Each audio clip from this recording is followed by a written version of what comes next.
What's going on, Jerome's? So this offseason is potentially the most transformative offseason in team history. Moving out from Kurt, moving out from Daniil, and the infusion of talent in the draft as well as in free agency.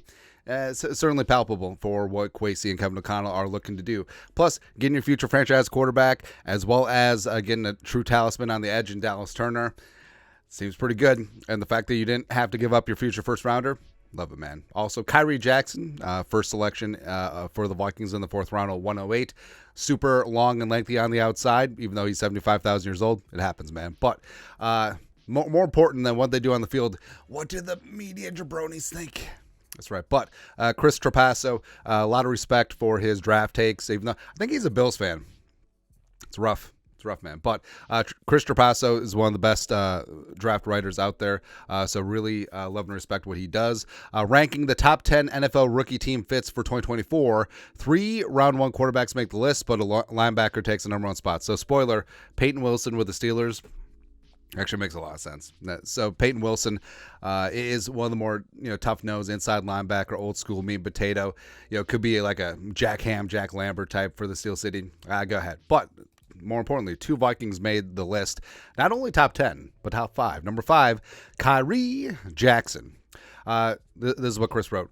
4th rounder, 108. Jackson gave me Xavier Howard vibes on film. Oh, can't do that, or otherwise I'm going to get fined. Long, athletic, ultra physical, at times tremendously suffocating at the line and at the catch point, and other times lost in coverage. Well, other than that. But you know who got the most out of Howard in the NFL? Vikings current defense coordinator Brian Flores. In 2020, under Flores' tutelage, Howard led the NFL with 10 interceptions. Now, Flores wasn't necessarily integral in the development of Howard, who was a 2016 draft pick, a second rounder out of Baylor, but he certainly understood how to maximize his special yet imperfect skill set. And now Flores gets another intimidating boundary cornerback with otherworldly length and an up and down style. The Vikings are likely hoping can be smoothed out with more consistent play. The former Alabama defender had 3 picks and 7 passes broken up at Oregon in 2023. It'll be fascinating to monitor how Flores works with another Howard-like specimen in his secondary. Now, Jackson, it's hard to look at the part. Like we said, even though he says EU about 31, I think it looks pretty damn good. That's right. And, of course, the journey was super interesting. Multiple community college and including Last Chance U at Alabama, started the national title game, got benched at Alabama, went to Oregon, and had a fantastic final season in Eugene. And also, the skill set is certainly there, but inconsistency as well as, he's still pretty raw, even though he is going to be 25 before he takes a snap in his first regular season NFL game. But I will defer to Flores. And, Khyree Jackson, he's longer, he's lengthier, he's taller than Xavier Howard was. And you saw how Xavier Howard became a second-team All-Pro working with Brian Flores. So I do believe in Khyree Jackson. I'm in. I said my piece during the draft. I didn't really get it then, but the more, scratch this kid's lotto ticket, the more you're thinking maybe hit jackpot. There you go. And then J.J. McCarthy checking in at 2. So the number 1 quarterback, only behind Peyton Wilson, number 1. So it's kind of nice. J.J. McCarthy, round 1, pick 10. McCarthy is a rare cat. Where is Sylvie? At the quarterback spot in that he's young, only 21 years old, with plenty of experience, 38 starts at Michigan. While he won't be one of the top 5 athletes at his position in the NFL, he proved to be plenty capable of either creating with his legs when the original play is coverage, or simply throwing with timing, accuracy, and velocity while on the run.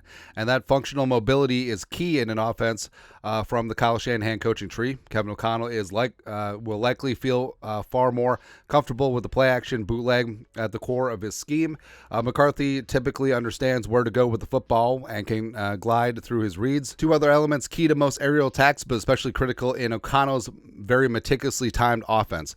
The setup for McCarthy is magnificent, too. He doesn't necessarily have to be forced on the field week 1, given the presence of Sam Darnold, but Darnold isn't so good that he'll keep McCarthy holding the clipboard for long.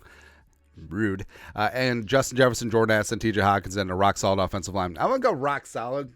Again, good bread, bad meat.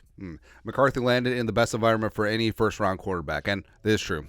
It is absolutely true. And you can already see him, making the wagers with the defense, already building up camaraderie and showing off his leadership and his moxie. It's really hard not to like J.J. McCarthy.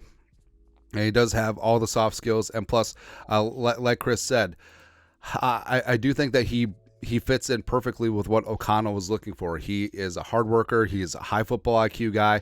Mobility is there. He does have good velocity on his arm, especially outside the numbers as well as deep. Maybe to a degree he needs to learn when to take a little bit off. But in terms of the guy who played the most under center snaps, McCarthy. The guy who came from the most pro adjacent offense, McCarthy. As well as a guy who's very adept at running play action and running exactly what Kevin O'Connell is going to run with this offense and being accurate in the middle of the field. That's what McCarthy brings. So, again, it's okay to be a little bit hyped. Certainly okay to be a little bit hyped because I think McCarthy is in the best possible spot. I think Jackson could be super intriguing working with Flores and Durante Jones. I think Dallas Turner is going to bring the thunder and the freaking lightning because, remember, Mike Pettin is now the outside linebackers coach as well as assistant head coach. And Mike Pettin's worked with some damn good edge rushers going back to his days with the Ravens as well as with the Jets and the Browns. So I do think that Dallas Turner is also in a fantastic spot. So it's okay to dream. It's okay to get a little bit hyped as the Vikings got some potential pipe hitters in this draft. Your thoughts are thoughts. JJ and Jackson, top 5 fits amongst the rookie class for the Vikings. Love to see it. Let us know your thoughts and our thoughts in the comment section below. Subscribe for daily Vikings takes. Want to support the work? Put a little something in the Venmo. But till next time, Skol, production value.